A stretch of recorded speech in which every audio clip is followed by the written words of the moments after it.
Chers compatriotes, depuis quelques jours, notre pays est confronté à des coupures d'électricité répétées et prolongées dans le Grand Libreville ainsi que dans plusieurs villes et dans plusieurs localités de l'intérieur du pays. Ces interruptions sont survenues dans des conditions particulièrement troublantes, affectant gravement la vie quotidienne des populations et perturbant par conséquent l'activité économique. Le gouvernement déplore avec gravité cette situation ayant causé des blackouts quelques heures seulement après la fin de l'administration provisoire de la Société d'énergie et d'eau du Gabon.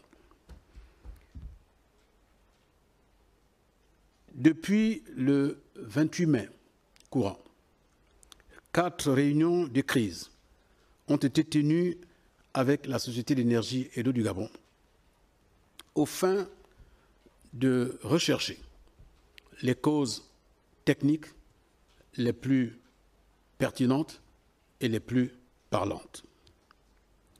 Ce samedi 31 mai, une réunion de crise encore plus élargie avec l'ensemble, cette fois, des acteurs du secteur de la production d'énergie dans le Grand Libreville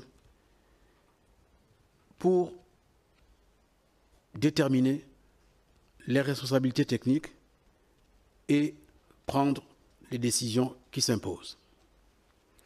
À ce stade, un faisceau d'indicateurs techniques et de curieuses coïncidences avec l'annonce de la levée de l'administration provisoire 12 heures avant a conduit le gouvernement à diligenter une enquête approfondie visant à identifier, à appréhender et à traduire les auteurs devant la justice.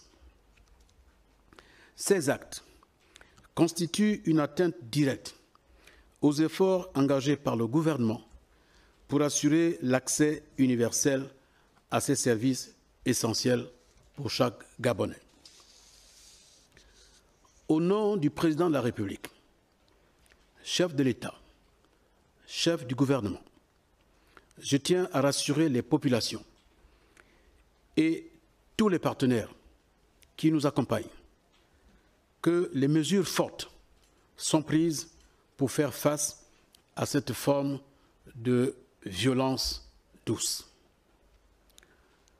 Aucun acte de nature à compromettre la stabilité et le bien-être des citoyens ne restera impuni. Le gouvernement réaffirme son engagement à poursuivre et accélérer les réformes nécessaires du secteur ainsi que les réformes au sein de la Société d'énergie et d'eau du Gabon, afin de garantir un accès fiable, un accès durable et équitable à l'eau potable et à l'électricité, ce sur l'ensemble du territoire national. Nous appelons l'ensemble des citoyens à rester sereins et à continuer à faire preuve de vigilance et de responsabilité. Les secteurs de l'eau et de l'énergie sont la priorité absolue du chef de l'État, qui en a fait le pilier numéro 1 de son programme de société à la hauteur des aspirations de la Ve République. Je vous remercie.